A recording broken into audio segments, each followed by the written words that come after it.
Hello everyone, कैसे हो आप सब। आई होप आप सब अच्छे होंगे, स्वस्थ होंगे, मस्त होंगे। एक बार फिर उपस्थित हूँ पावर ग्रिड के टॉप एमसीक्यू सीरीज आपके लिए उपलब्ध करवाई थी, उसी के न्यूमेरिकल लेकर।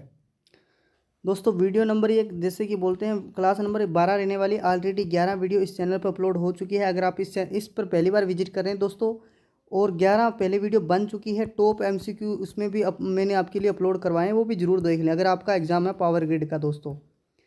दोस्तों इसी तरह का अपडेट कंटेंट हम इस चैनल पर प्रोवाइड करवाते हैं। पहली बार चैनल पर विजिट करें तो सब्सक्राइब जरूर कर लें यार, साथ ही बेल आइकन को प्रेस कर लें, क्योंकि अपडेट हम आपको टाइम पर प्रोवाइड करवाते रहते हैं। एग्जाम के अंदर ऐसे ही क्वेश्चन पूछे जाएंगे, वीडियो में बने हुए रहेगा अंतिम तक। आपसे मैं वादा करता हूँ, आज ये ट्रांसफार्मर की क्लास है, आज कुछ ना कुछ नया सीख कर जरूर जाने वाले हो। ठीक है, उम्मीद करता हूँ कि ट्रांसफार्मर के अंदर आज तक ऐसी चीज़ आपने नहीं पढ़ी होगी जो मैं आपके लिए आज उपस्थित हूँ लेकर। तो चलिए दोस्तों, अपने फाइनली इस वीडियो को शुरू करते हैं, क्योंकि पहली न्यूमेरिकल की क्लास है तो न्यूमेरिकल क्लास बहुत बड़ी हो जाती है। ठीक है, तो चलते हैं। आज का पहला क्वेश्चन है, उसको ले लेते हैं। ये पीडीएफ भी मैं आपको जल्दी ही प्रोवाइड करवा दूंगा दोस्तों। बस आपका एक बार सिलेबस कवर हो जाए। सिलेबस थोड़ा ही रह गया, सब कुछ मैंने करवा दिया दोस्तों। जैसा कि आपने हमारे साथ कहाँ से जुड़े हो और कहाँ तक आज तक आ चुके हैं, जो पुराने कैंडिडेट हैं उनको सब कुछ मालूम है माय डियर। तो चलिए आज का पहला क्वेश्चन चलते हैं, कहाँ पर है उसको ले लेते हैं। माय डियर, ये रहा आज का पहला क्वेश्चन। ट्रांसफार्मर एक ऐसा टॉपिक है जिसके अंदर माय डियर क्वेश्चन एग्जाम के अंदर पुट होते ही होते हैं। 4 से 5 क्वेश्चन मैं बता देता हूं आपको कि हर एग्जाम कंपटीशन एग्जाम के अंदर 4 से 5 क्वेश्चन इसके जो ट्रांसफार्मर है उसको देखने को मिलता है, कहीं से भी आ सकता है। तो दोस्तों कल भी जो क्लास होगी वो भी ट्रांसफार्मर की होगी। एक एक टॉपिक के वीडियो बना रहा हूँ, ठीक है, ताकि आपका मोटा मोटा रिवीजन हो जाए। और अंतिम में क्या करेंगे दोस्तों, जब आपका नज़दीक एग्जाम होगा तब मैं एक मैराथन क्लास लाऊंगा लगभग 2 से 3 घंटे की, ठीक है, जो कि 2 से 3 घंटे की होगी। आपको आसानी समझे, जिसमें क्या पूरा सिलेबस करवाऊंगा मैं, पूरा पूरा जो पाठ्यक्रम है वो सब कुछ करवा दूंगा, जिससे आपकी थोड़ी बहुत हेल्प हो जाएगी। दोस्तों इतनी मेहनत करते हैं और लाइक वाला बटन जरूर दबा दिया करें दोस्तों, बहुत मेहनत लगती है। तो पढ़िए दोस्तों, आज का जो पहला क्वेश्चन है वो क्या कह रहे हैं कि एक ट्रांसफार्मर हाई वोल्टेज वाइंडिंग का कटाक्ष क्षेत्रफल होता है दोस्तों। ठीक है, 2-3 दिन हो गए वीडियो अपलोड हो नहीं रही थी, क्योंकि आपको पता है पहले मैंने बताया था कि दोस्तों एक डिजिटल पेन ऑर्डर किया था फ्लिपकार्ट पे, जो कि देखो अब चल रहा है, अच्छा चल रहा है स्क्रीन पे। ठीक है, तो इसी कारण से टेंशन मत करो, आप कवर करवा दूंगा सिलेबस में। कम होता है हाई वोल्टेज वाइंडिंग का जो कटाक्ष क्षेत्रफल है, कम होता है, ज़्यादा होता है, शून्य होता है, अनंत होता है। जल्दी से फटाफट आंसर कर दो इसका, जिसको भी आंसर आ रहा है। तो चलिए दोस्तों, मैं करता हूँ इसका आंसर फाइनली। जिसको भी नहीं आ रहा वो ध्यान से समझें इस बात को, कि जो हाई वोल्टेज वाइंडिंग होती है वो क्या होती है दोस्तों, पतले तार की होती है। ठीक है, क्या होती है, पतले तार की होती है।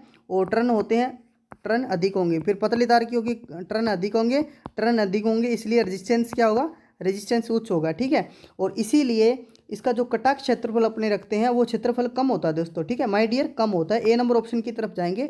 ठीक है, और इसके अंदर दूसरी बात ये आती है, एक होती है दोस्तों लो वोल्टेज। जो लो वोल्टेज होती है उसका उल्टा होता है फिर। ठीक है, लो वोल्टेज मोटे तार की होगी और टर्न क्या होंगे उसमें, कम होंगे। ठीक है, कम होंगे, और जिसका कटाक्ष क्षेत्रफल फिर ज़्यादा हो जाएगा। ठीक है, अभी फाइनली अपने कौन सी हाई वोल्टेज के लिए पूछा है, तो ए नंबर ऑप्शन राइट कर देंगे। ठीक है, आंसर नंबर ए ऑप्शन। ठीक है, तो चलिए, आई होप आपको सवाल अच्छा लगा होगा, और चलते हैं क्वेश्चन नंबर 2 की तरफ। देखो, एक ट्रांसफार्मर में वोल्टेज रेशो खाली स्थान पर सेकेंडरी वोल्टेज के अनुसार गणना की जाती है। 1/4 भार पर, आधे भार पर, 1/3 भार पर, पूर्ण भार पर। वोल्टेज रेशो खाली स्थान पर सेकेंडरी वोल्टेज के अनुसार गणना की जाती है। वोल्टेज रेशो किसे कहते हैं माय डियर, किसे कहते हैं, आपको पता है कि सेकेंडरी में टर्नों की संख्या व प्राइमरी में टर्न है उनकी संख्या का जो अनुपात होता है उसको क्या कहते हैं, वोल्टेज रेशो या रेशो के नाम से जाना, ट्रांसफार्मर रेशो के नाम से जाना जाता है, कि जिसका प्रतीक होता है दोस्तों। ठीक है, और ये हमेशा क्या होता है, पूर्ण भार पर। ठीक है, क्या होता है, ट्रांसफार्मर में वोल्टेज रेशो होता है हमेशा पूर्ण भार पर सेकेंडरी वोल्टेज के अनुसार गणना की जाती है। ठीक है, डी नंबर ऑप्शन राइट कर देंगे। Option number 3 is right answer question number 2 का। ठीक है, और इसके अंदर दरअसल क्या पूछा जाता है एग्जाम के अंदर, अभी तो मैं पूरी की डिटेल बताऊंगा, जितना मेरे से अभी तक मेरे को वीडियो बनाते समय याद आता है उतना तो मैं आपको बता देता हूँ। कि स्टेप अप ट्रांसफार्मर होता है, उसमें के है, मैं रेशो का मैं बता रहा हूँ आपको, के है उसका मान 1 से अधिक होता है। ठीक है, वहीं अपने बात करें दूसरे के लिए, स्टेप डाउन जो ट्रांसफार्मर होता है उसके लिए के का मान इकाई से कम होता है, ठीक है। और एक आइसोलेटेड ट्रांसफार्मर होता है, क्या होता है, आइसोलेटेड ट्रांसफार्मर होता है, मैं बता रहा हूँ आपको, ठीक है। उसका मान क्या होता है, सॉरी माय डियर, क्या होता है, यहाँ पे थोड़ी सी मिस्टेक होगी, इकाई होता है, ठीक है। क्या होता है, इकाई होता है, के का मान रेशियो होता है आइसोलेशन ट्रांसफार्मर के लिए, और ये होता है, और स्टेप डाउन ट्रांसफार्मर के लिए इकाई से कम और इकाई से अधिक होता है, ठीक है, रेशो। ये आप देख लेना क्योंकि ऐसे क्वेश्चन एग्जाम के अंदर आते हैं माय डियर। तो चलिए क्वेश्चन नंबर 3 को पढ़ते हैं। क्वेश्चन नंबर 3 क्या कह रहा है कि एक ट्रांसफार्मर में खुला परिपथ परीक्षण करते समय प्राइमरी में लगा एमीटर क्या दर्शाता है। खुला परिपथ परीक्षण जो टेस्ट है वो करते क्यों है, कई बार एग्जाम के अंदर आ चुका है माय डियर। क्यों करते हैं कि आयरन लॉस, ठीक है, आयरन लॉस ज्ञात करने के लिए कौन सा टेस्ट परीक्षण करते हैं, अपने खुला परिपथ परीक्षण करते हैं, ठीक है। और इसके अंदर देखो क्या होता है कि ये हमेशा जो एमीटर लगा होता है इसके अंदर इक्विपमेंट लगे होते हैं, एक लगा होता है वोल्ट मीटर और एक लगा होता है वाट मीटर, जो कि आयरन लॉस को दर्शाता है। आयरन लॉस को कौन रिप्रेजेंट करता है दोस्तों, ठीक है, जो परिपथ के अंदर लगा हुआ वाट मीटर शक्ति, ठीक है। और वोल्ट मीटर होता है ये हमेशा सप्लाई की जो वोल्टेज है वो दर्शाएगा, ठीक है। और एमीटर जो लगा होगा वो हमेशा नो लोड करंट को दर्शाएगा। कौन सी करंट को, नो लोड को, करंट को, एक मिनट हट जा मेरे भाई, हाँ देखो, नो लोड करंट को दर्शाता है एमीटर।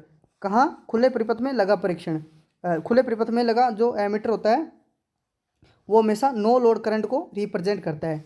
समझ में आ गई बात। ऑप्शन नंबर सी इसका राइट आंसर कर देंगे।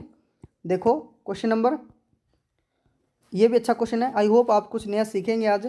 एक एक आदर्श ट्रांसफार्मर में हमेशा इनपुट पावर आउटपुट पावर की खालिस्तान होती है, 2 गुनी 4 बराबर, 4 गुनी आध गुनी आदि।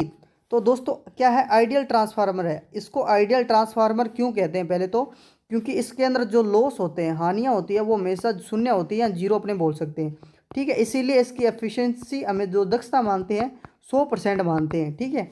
तो इसके अंदर जो हमेशा इनपुट पावर होती है वो आउटपुट पावर के बराबर होती है, ठीक है। बी नंबर ऑप्शन राइट कर देंगे, इनपुट पावर आउटपुट पावर के बराबर होती है, ठीक है। इस प्रकार के जो ट्रांसफार्मर होते हैं ना दोस्तों, इस प्रकार के ट्रांसफार्मर में जो वाइंडिंग होती है, ठीक है, ट्रांसफार्मर की जो वाइंडिंग होती है, इसका जो ओमिक रेजिस्टेंस अपने मानते हैं वो बिल्कुल नहीं होता, मतलब कि नगण्य के अपने मान सकते हैं, ठीक है। इसीलिए इसको आइडियल ट्रांसफार्मर कहते हैं। पर प्रैक्टिकली मैं बता, ये थ्योरेटिकल चीज़ें हैं, प्रैक्टिकल मैंने ऐसी चीज़ों को बहुत महसूस किया है कि प्रैक्टिकल ऐसा नहीं होता कि कोई आदर्श ट्रांसफार्मर निकल जाए, कुछ ना कुछ तो हानि होगी दोस्तों। देखो क्वेश्चन नंबर 5 क्या कह रहा है, एक ट्रांसफार्मर में नो लोड पर कार्य करते समय प्राइमरी वाइंडिंग में प्रेरित ईएमएफ व सेकेंडरी वाइंडिंग में प्रेरित ईएमएफ के बीच कैसा संबंध होता है। इन फेज होता है 180 डिग्री, 90 डिग्री, 90 डिग्री लैगिंग। जल्दी से फटाफट इसको आंसर कर दें जिसको भी इसका आंसर आ रहा है। क्या हो सकता है इसको क्वेश्चन का राइट आंसर। इसको समझने के लिए पहले अपने को एक डायग्राम की ज़रूरत पड़ेगी। देखो मैं डायग्राम बनाता हूँ, उसके जरिए आपको यहाँ बना देता हूँ ताकि देखो। तो माय डियर ये वेक्टर डायग्राम होता है जो आपको समझना पड़ेगा, अच्छी तरीके से क्लियर करना पड़ेगा, ठीक है। तो इसके अंदर देखो ये होता है फ्लक्स, जो कि वोल्टेज के या धारा के कारण उत्पन्न होता है, ठीक है। इसके अंदर ये लाइन निकलती है और ये आई जो म्यू यहाँ पे होता है, इसको बोलते दोस्तों ये वाटलेस घटक होता है। क्या है माय डियर, वाटलेस घटक। और ये होता है वाट फुल घटक, ठीक है। इसका जो परिणामी होता है जो होता है नो लोड की धारा होती है, ठीक है। और ये I2 होती है दोस्तों, I2 होती है सेकेंडरी वाइंडिंग के में प्रेरित ईएमएफ, और ये होता है प्राइमरी वाइंडिंग में प्रेरित ईएमएफ, ठीक है। अब इनका पूछ रहा है तो ये वेक्टर डायग्राम आपको बनाना आना चाहिए, तभी आपको देखो इसके और इसके संबंध में क्या दोनों इन फेज है, ठीक है। क्या है, इन फेज है। अभी आप राइट आंसर इन फेज कर देंगे क्योंकि इसका ऑप्शन 180 डिग्री भी हो सकता है, पर अभी इन फेज की तरफ जाएंगे दोस्तों, ठीक है। क्या है, इन फेज, राइट आंसर कर देंगे। क्वेश्चन थोड़ा बड़ा है माय डियर। इस क्वेश्चन को हल करने के लिए आपको पहले समझना पड़ेगा, जरूरी मैं आपको समझाऊंगा कैसे, कि इस क्वेश्चन को हल करने के लिए पहले 7 नंबर क्वेश्चन को हल करना पड़ेगा, ठीक है। पहले मैं 7 नंबर को क्वेश्चन को ले लेता हूं क्योंकि आपको अच्छी तरीके से समझ में आ जाए, ठीक है। देखो 7 नंबर क्वेश्चन ये कह रहा है, ये भी कॉपरलेस का सेम ही है, वो थोड़ा क्वेश्चन बड़ा है, इसीलिए क्या है। अब मैं 7 नंबर क्वेश्चन को हल करता हूँ। एक फुल लोड पर कॉपर लॉस 1600 है, यदि बार को 3/4 कर दिया जाए तो कॉपर लॉस क्या होगा। देखो माय डियर, अगर ऐसा क्वेश्चन आप आपके एग्ज़ाम के अंदर आए तो आपको क्या करना है, बेसिकली आपको क्या करना है, कॉपर लॉस, ठीक है। कॉपर लॉस यहाँ पे मैं लिख देता हूँ, कॉपर लॉस बराबर क्या करना है आपको, भार या लोड है, भार या लोड का स्क्वायर करना है, ठीक है। इनटू के अंदर जितनी भी अपने को पहले का लोड दिया उसको इनटू में गुणा कर देना है, ठीक है, जैसा कि इसमें दिया हुआ है। देखो अपने को भार कितना कर रहा है, वो 3/4 कर रहा है, 3/4 की होल स्क्वायर इनटू के अंदर अपने को दिया हुआ है 1600 कॉपर लॉस फुल लोड पर, ठीक है, फुल लोड पर। तो इसकी मैं कैलकुलेशन करूँगा किसकी, 3/4 होल स्क्वायर इंटू 1600 करूँगा। तो देखो 3 की स्क्वायर 9 इंटू के अंदर 1600 मैं यहाँ कर दूंगा, और 4 की स्क्वायर 16, 16 से 16 मैं काट दूंगा, ऊपर 100 बच जाएंगे मेरे पास, ठीक है, 100 बच जाएंगे।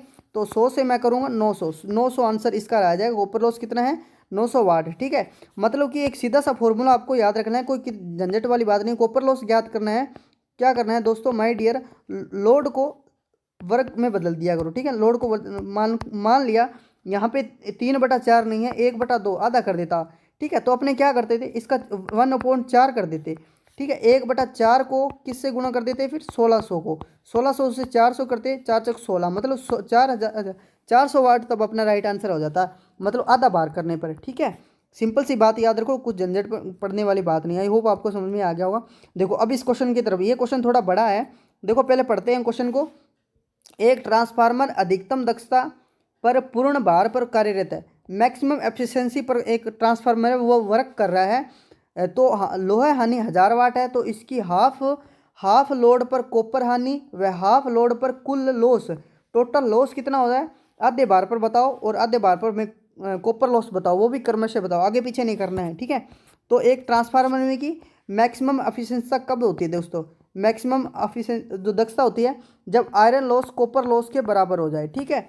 आयरन लॉस कॉपर लोहा यानी तांबा यानी के बराबर हो जाए, तब एक ट्रांसफार्मर जो एफिशिएंसी है वो हमेशा मैक्सिमम होती है, ठीक है। यहाँ इसका एक और दोबारा और भी आता है कि सारे ऑप्शन आते हैं, जैसे कि पावर ट्रांसफार्मर कब एफिशिएंसी पूरी देता है, तो 100% पर, ठीक है, पूर्ण भार पर। वही वितरण के लिए तो आधे भार पर देता है एफिशिएंसी, ठीक है। तो चलिए इसको फाइनल कर, पहले निकालते हैं इसकी लोहा हानि, ठीक है। लोहा हानि है माय डियर हाफ लोड पर और फुल लोड पर हमेशा क्या है, स्थिर हानि है, इसीलिए इसका दूसरा नाम क्या होता है, स्थिर हानि। चाहे आप लोड को 1/4 करो, 1/6 करो, 9/3 करो, ये इसका मान कभी नहीं बदलता है। पूर्ण भार, आधा भार, 1/4, 3/4, ठीक है, इसका भार जितना, इसका जितना मान होता है उतना ही होता है। क्या है, लोहा हानि का मान कभी परिवर्तित नहीं होता, एक ही 1000 वाट होगा, चाहे फुल लोड हो, चाहे हाफ लोड हो, चाहे भार 1/4 हो। कॉपर लॉस की अपने को गणना करनी पड़ेगी माय डियर, ठीक है। देखो इसकी हाफ लोड पर कॉपर लॉस अभी करके क्या आए हैं माय डियर, करके क्या आए हैं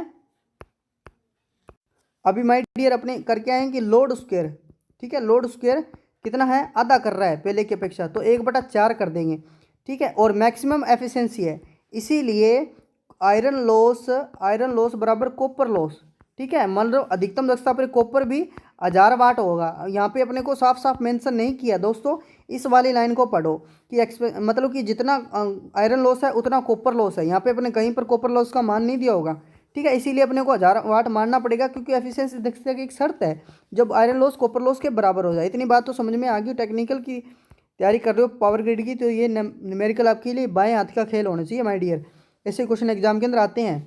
देखो तो यहाँ मैं निकालता हूँ, लोड की स्क्वायर करता हूँ, ठीक है, इंटू के अंदर मैं 1000 करता हूँ, तो 1/4 करो, इंटू के अंदर 1000 लगा दो, ठीक है। ये मैं 1000/4 कर दूंगा, तो 1000 का चौथा हिस्सा हो जाएगा माय डियर मेरे पास 250, ठीक है। मतलब मेरे पास पहले 250 आना चाहिए क्रमशः, आप ऐसे नहीं लिख सकते। अब दोनों का टोटल को योग कर दो, 1000 आयरन लॉस है, 1000 क्या है, आयरन लॉस है, और क्या था, हाफ लोड पर बात कर रहा हूँ मैं, हाफ लोड पर आयरन लॉस, ठीक है, हाफ लोड पर क्या है, copper loss, sorry my dear, 1000 जो कॉपर लॉस है वो कितना है, 1000 वाट, ठीक है। और कुल लोड अपनी बात करें वो हो ही गया, तो इसका राइट आंसर क्या हो जाएगा माय डियर, 2500 और 250, ठीक है। मतलब कि हाफ लोड पर कॉपर लॉस कितना हो गया, 250 हो गया, और टोटल लॉस वो कितना था, 1000, हाँ लो है नहीं तो 1000 थी, ठीक है। इसको जोड़ देंगे तो कितना हो जाएगा, 1250 हो जाएगा। मतलब कि अपने को क्या करना है, लोहे हानि अपने को नहीं बदलनी है, और अपने को कॉपर हानि में ही चेंज करना है, ठीक है। बी नंबर ऑप्शन राइट कर देंगे। आई होप समझ में आ गया होगा। समझ में नहीं आया तो दोस्तों एक बार वीडियो को स्किप करके दोबारा ज़रूर देख लें, क्योंकि ऐसे एग्जाम के अंदर क्वेश्चन पूछे जाते हैं और आप भी ऐसे न्यूमेरिकल करने की हल जरूर करें ऐसे न्यूमेरिकल। देखो, एक ट्रांसफार्मर में ताम्र हानि कम करने के लिए निम्न में से किसका उपयोग किया जाता है? Silicon steel, air core, stepped core, ferrite core. तो जल्दी से आंसर कर दो जिसको आंसर आ रहा है फटाफट से। देखो माय डियर, इसका जो क्वेश्चन राइट आंसर होगा वो होगा फेराइट कोर। ठीक है, एक ट्रांसफार्मर में कॉपर लॉस को कम करने के लिए सबको याद है कि देखो सिलिकॉन स्टील को हिस्टेरेसिस हानि को कम करने के लिए सिलिकॉन स्टील का प्रयोग करते हैं, एडी करंट हानि को कम करने के लिए क्या करते हैं, लेमिनेटेड कर देते हैं। ठीक है, वो तो सबको पता है, पर एग्जाम के अंदर थोड़ी सा अपने को डिफिकल्ट देगा, थोड़ा सा अलग देगा। क्या देगा? Step core. यहाँ से पूछ सकता है उल्टा क्वेश्चन, स्टेप कोर का उपयोग क्यों क्यों किया जाता है? ताम्र हानि कम करने के लिए, आयरन कोर्स कम करने के लिए। ठीक है, तो अपने क्या करना है, स्टेप्ड कोर ताम्र हानि की तरफ जाना होगा। फिर एक याद रख लो कि ताम्र हानि कम करने के लिए किसका उपयोग करते हैं, तो स्टेप्ड कोर आंसर इसका राइट आंसर हो जाएगा। देखो क्वेश्चन नंबर 9, क्वेश्चन नंबर 9 है कि एक रिंग टाइप ट्रांसफार्मर में किसका उपयोग किया जाता है? रिंग टाइप ट्रांसफार्मर में उपयोग किया जाता है का उपयोग किया जाता है अधिक वोल्टेज निम्न धारा के लिए, निम्न वोल्टेज अधिक धारा के लिए, निम्न वोल्टेज निम्न धारा के लिए, अधिक वोल्टेज अधिक धारा के लिए। तो दोस्तों फटाफट से कर दो इसका राइट आंसर। नहीं आ रहा कोई बात नहीं, ये देखो इसका राइट आंसर ये है, option number D is right answer.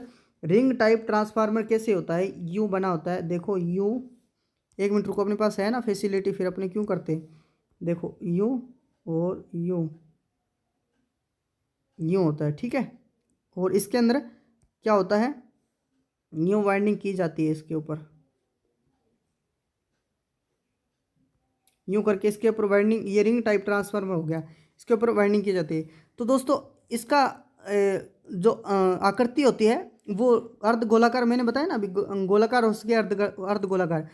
कल परसों मैंने एक वीडियो डाली थी KWH मीटर की। ठीक है, KWH मीटर वर्किंग कैसे करता है, प्रैक्टिकल उस मीटर को, सिंगल फेज मीटर को मैंने तोड़ा था और उसके अंदर 2 सीटी निकली थी। ठीक है, उसके अंदर अगर आपने वो वीडियो नहीं देखी तो जरूर जाकर देखें यार, चैनल पर भी पड़ी हुई है, आपके लिए बनाई है वो स्पेशल।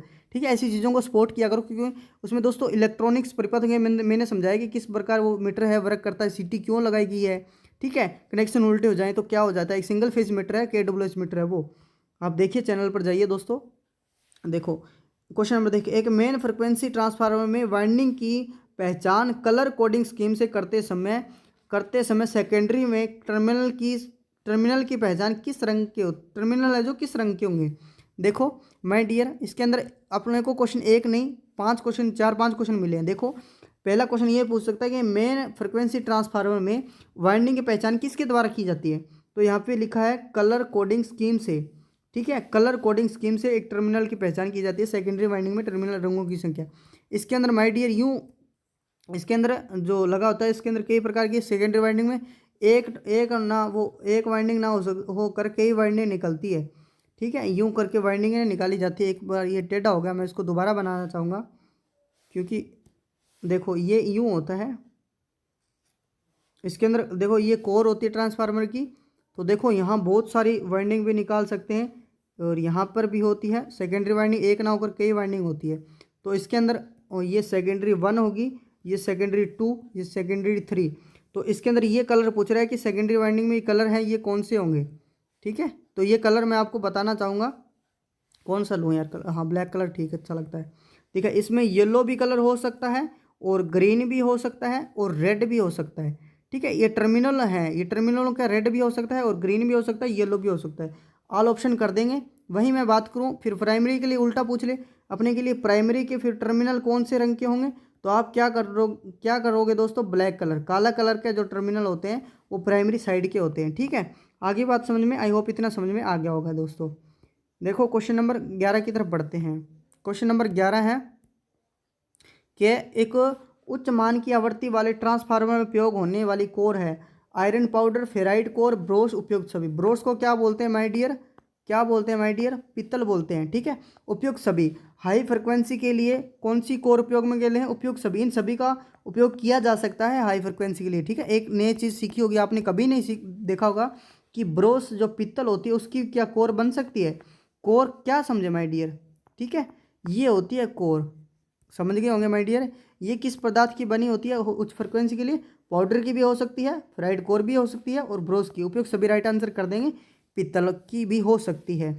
इसका जो रेंज होती है, इसकी जो रेंज होती है इस वाले ट्रांसफार्मर की, वो 30 मेगाहर्ट्ज तक अपने मान सकते हैं। ठीक है, 30 मेगाहर्ट्ज तक ये वर्क करने में सक्षम है। 0 से 30 मेगाहर्ट्ज तक अपने इसको मान सकते हैं। आई होप इतनी बातें आपको समझ में आ रही होगी क्लियरली। Question number 12। एक स्थायी वोल्टेज ट्रांसफार्मर निम्न में से किस सिद्धांत पर कार्य करता है? ये डियर ये तो नया क्वेश्चन होगा ही होगा, देख लो अगर आपको आता है तो। फेरो अनुनाद, पेरा अनुनाद, डाया अनुनाद और उपयुक्त सभी, नया क्वेश्चन होगा 100%। नया क्वेश्चन मैं आपको सिखाने की कोशिश करता हूँ, तो अपनी लाइक संख्या और कमेंट जरूर कर दिया करिए अंतिम में कि हमें आपका कंटेंट कैसा लग रहा है, बहुत अच्छा लग रहा है या कैसा लग रहा है। देखो फेरो, ताकि हम आपके सुझावों से कुछ इसमें क्या कर सकते हैं और बेटर बना सकें। स्थायी वोल्टेज ट्रांसफार्मर में फेरो अनुनाद के सिद्धांत पर कार्य करता है। ठीक है, oh A number option is right answer. क्या हो जाएगा my dear? A number option right answer हो जाएगा। स्थायी वोल्टेज ट्रांसफार्मर फेरो अनुनाद के सिद्धांत पर वर्क करता है। देखो, एक आइसोलेशन ट्रांसफार्मर में प्राइमरी वाइंडिंग के टर्न की संख्या, प्राइमरी वाइंडिंग के टर्न सेकेंडरी वाइंडिंग के टर्न से होते हैं। ज़्यादा कम बराबर इनमें से कोई नहीं। कौन सा ट्रांसफार्मर माय डियर? कौन सा है? कौन सा ट्रांसफार्मर है? Isolation transformer. तो इसके अंदर माय डियर क्या होता है कि ना तो वोल्टेज स्टेप अप होती है, ना वोल्टेज स्टेप डाउन होती है। तो इसी कारण ना धारा बदलती है और ना ही टर्न बदलते हैं। ठीक है, और ना ही फ्रिक्वेंसी तो सभी में नहीं बदलती है। ठीक है, तो इस कारण सबका जो मान है समान होता है। ठीक है, टर्न बराबर तो वोल्टेज बराबर, वोल्टेज बराबर तो धारा बराबर। ठीक है, फ्रिक्वेंसी तो वैसे समान में होती है, मतलब बराबर राइट आंसर हो जाएगा आइसोलेशन ट्रांसफार्मर में। इतनी बात याद रख लेना। एक और इसका भी मैं पीछे बता के आया हूँ। क्या बता के आया हूँ कि रेशो का मान, के का मान 1 होता है। ठीक है, कितना होता है? के का मान इकाई होता है एक आइसोलेशन ट्रांसफार्मर में। देखो क्वेश्चन नंबर 14। एक डेल्टा स्टार संयोजित ट्रांसफार्मर में प्राइमरी व सेकेंडरी में लाइन वोल्टेज खालिस्तान का फेज विस्थापन होती है। खालिस्तान का लाइन वोल्टेज का खालिस्तान फेज विस्थापन होता है 0 डिग्री, 30 डिग्री, 180 डिग्री और 90 डिग्री। आप सभी को इसका राइट आंसर आता होगा। आई होप, मैं आपसे ऐसी आशा करता हूँ। 30 डिग्री इसका राइट आंसर हो जाएगा। ठीक है, ट्रांसफार्मर कौन सा संयोजित है? डेल्टा व स्टार के अंदर। ठीक है, डेल्टा मतलब कि डेल्टा में संयोजित है, और ये नहीं, इधर नहीं, पहले प्राइमरी वाइंडिंग डेल्टा में और फिर स्टार में संयोजित है। तो किस 30 डिग्री का फेज डिफरेंस, फेज विस्थापन होगा लाइन वोल्टेज में। ठीक है, किसमें? लाइन वोल्टेज में। वही मैं बात कर लूँ दूसरे एग्जाम के अंदर आए, कौन से माय डियर? स्टार के लिए कोई फेज विस्थापन नहीं होगा। ठीक है, ठीक है। वहीं अपने के लिए मैं दूसरा पूछ लूँ या उल्टा पूछ लूँ, मान लो कैसे, ये इसका उल्टा पूछ लूँ, मतलब स्टार और डेल्टा के लिए फेज विस्थापन तो कितना हो जाएगा? 30 डिग्री हो जाएगा। ठीक है, और डेल्टा में फेज विस्थापन लाइन वोल्टेज का तो क्या हो जाएगा? कोई विस्थापन नहीं होगा। आप ठीक है, आई होप आपको सब बातें समझ में आ रही होगी जो भी मैं इसके अंदर बता रहा हूँ। देखो क्वेश्चन, ये अच्छा नया क्वेश्चन है कि एक ट्रांसफार्मर में तेल में जल की मात्रा को खालिस्तान में मापा जाता है। पीपीएम, पीपीई, पीवीएम, पीवीपी और डीजीटी आगे आएगा एक क्वेश्चन, तब बताऊंगा सब क्लियरली बातें। अब आप लोग कई यहाँ से इस क्वेश्चन को यहाँ से पढ़ते क्या बहुत सारे कैंडिडेट यहाँ कन्फ्यूज हो गए। कैसे हो गए कि यार जल में तेल क्यों मिलाया जाता? वो तो मिलाया जाता है भाई मेरे। कभी नीमी असाइनमेंट पढ़ो, ठीक है, नीमी की बुक पढ़ो, अरियंत की बुक पढ़ो, कभी उसके अंदर आपको देखने को मिलेगा ऐसी चीज़ें।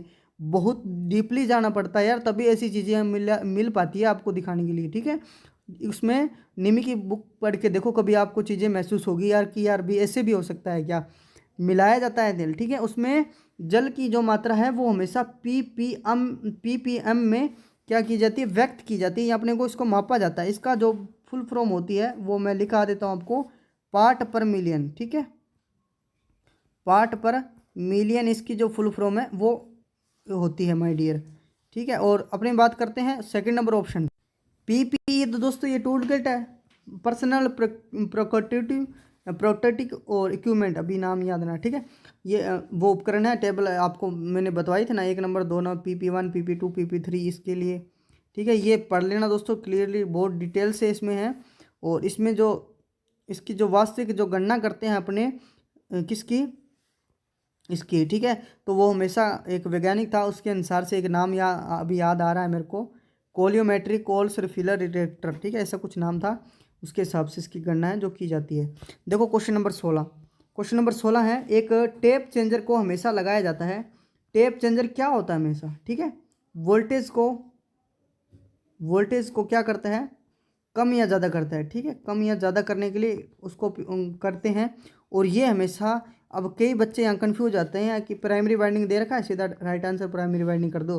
पर माय डियर, आपको ऐसा नहीं करना है। एक सीधी सी बात, डायरेक्टली सीधी सी बात याद रख लेना कि जो क्या है, टेप चेंजर हमेशा हाई वोल्टेज साइड लगाया जाता है, ठीक है। ये क्या करता है, अब primary wind high voltage transformer चाहे जो प्राइमरी में हो या सेकेंडरी में हो, ठीक है, टेप चेंजर कहाँ होगा, जिस साइड हाई वोल्टेज होगी उस साइड।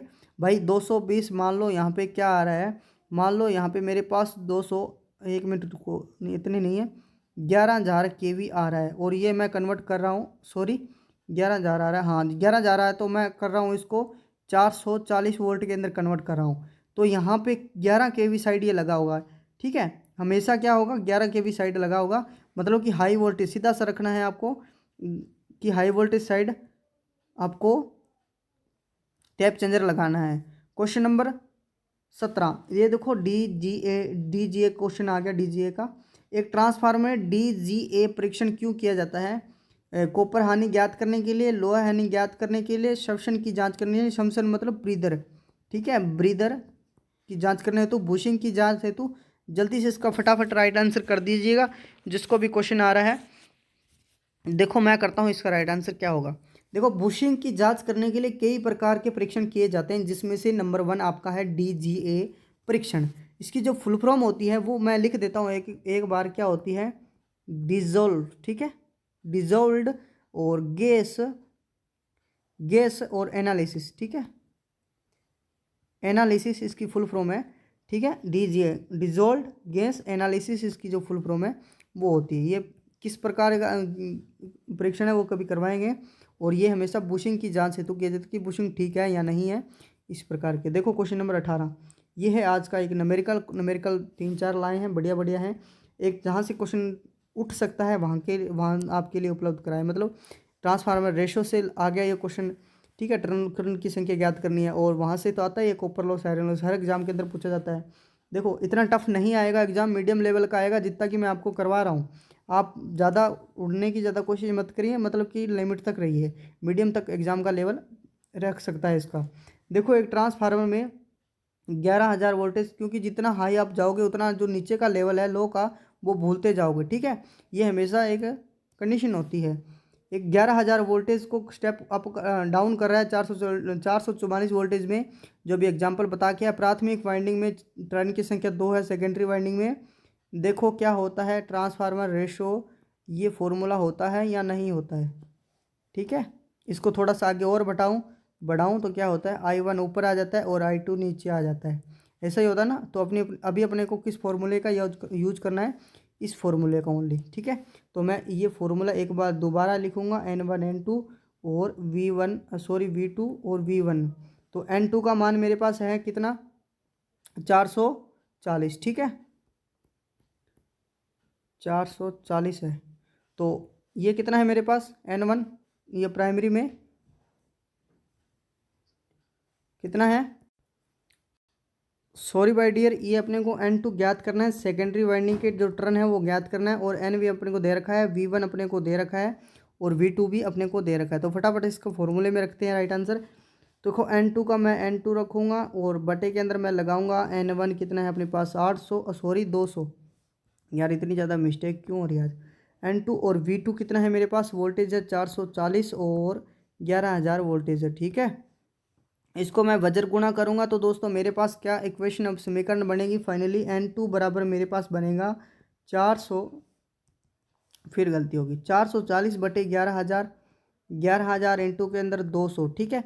मैं कैलकुलेशन करूंगा, जीरो से जीरो काट दूंगा, जीरो से और जीरो काट दूंगा, ठीक, ठीक है। फिर मैं इस जीरो से ये जीरो काटना चाहता हूँ, मेरे पास क्या आ जाएगा, 4 आ जाएगा, ठीक है। 11 चौक 44 और 4 दूनी 4 इंटू 2 होंगे तो मेरे पास 8 हो जाएंगे टर्न, कितने होंगे माय डियर, कितने होंगे माय डियर? सेकेंडरी में टर्नों की संख्या 8 होगी। तो ये तो छोटा सा फॉर्मूला था, आप कर दिए होगे, मेरे को पता है। क्वेश्चन नंबर 19, लिंकेज फ्लक्स का मान निम्न में से किस पर निर्भर करता है? फ्लक्स माय डियर दो प्रकार का होता है। कौन सा? एक तो सीधा लीकेज होता है जो अपने को काम में नहीं आता, ठीक है, और एक होता है लिंकेज, लिंकेज, ठीक है, लिंकेज जो अपने को यूज में आता है। ये हमेशा क्या होता है, ये हमेशा इसका उपयोग नहीं, अभिवाह्य होता है। ये क्या होता है, वेस्टेज हो सकता है। जैसे इस प्रकार की एक कुंडली बनी हुई है, तो इसके अंदर ये यहाँ पे जो फ्लक्स जाता है ना बार बार, ये अपने को यूज में नहीं लिया जाता, मतलब ख़राब होता है ये, ठीक, ख़राब वेस्टेज हुआ फ्लक्स होता है। तो लिंकेज जो फ्लक्स होता है ना, वो हमेशा वोल्टेज व आवृत्ति पर निर्भर करता है, ठीक है। लिंकेज फ्लक्स का मान किस बात पर निर्भर कर देगा कि वोल्टेज और आवृत्ति पर। और फिर जो लीकेज फ्लक्स होता है वो प्रवाहित धारा, मतलब ऑपरेटिंग करंट पर मान, करंट का कितना मान है उस बात पर निर्भर करेगा। आई होप आपको सब चीज़ें समझ में आ गई होगी। देखो निम्न में से किस में ऑटो ट्रांसफार्मर का उपयोग किया जाता है? बूस्टर के रूप में, स्टेबलाइजर के रूप में, स्टार्टर के रूप में। तो उपयोग सभी, ऑटो ट्रांसफार्मर का उपयोग बूस्टर के रूप में किया जा सकता है, स्टेबलाइजर में किया जाता है, और स्टार्टर में भी इसका उपयोग कर सकते हैं, ठीक है। आई होप आपको चीज़ें क्लियरली। ऑटो ट्रांसफार्मर के बहुत सारे क्वेश्चन एग्जाम के अंदर देखने मिलते हैं कि इसका कई बार सिद्धांत पूछ लेता है कि किस सिद्धांत पर कार्य करता है। तो सेल्फ इंडक्शन जिसको बोलते हैं, स्व प्रेरण के सिद्धांत पर यह वर्क करता है, ठीक है। इसमें जो करंट का फ्लो होता है वो चालन, ठीक है, क्योंकि चालन व चुंबकीय गुणों के कारण, चुंबकीय गुणों के कारण इसमें जो करंट होती है वो हमेशा फ्लो होती रहती है, ठीक है। और ये हमेशा, ये ऐसे नहीं होता भी स्टेप डाउन डाउन ट्रांसफार्मर होगा या step up up up up होगा। ये स्टेप अप भी ट्रांसफार्मर हो सकता है और स्टेप डाउन भी ट्रांसफार्मर वो हो सकता है, ठीक है। और इसके अंदर जो वोल्टेज रेगुलेशन का मान क्या होता है, निम्न होता है। वोल्टेज रेगुलेशन नो लोड से माइनस फुल लोड तक जो होता है, VR बोलते हैं, वो क्या होता है, निम्न होता है। अभी बता के निम्न होता है, या इसको जीरो भी बोल सकते हैं। और हमेशा बात याद रख लेना कि जितना वोल्टेज रेगुलेशन का मान कम होगा उसकी एफिशिएंसी उतनी ही अधिक होती है, दक्षता जब बोल सकते हैं, जो कार्य करने की क्षमता होगी थी वो उतनी अधिक होती है, ठीक है। आई होप बातें चीज़ें आपको क्लियरली बात देखो समझ में आ रही होगी। ये है आपका आंसर की। आई होप आपको चीज़ें समझ में आई होगी।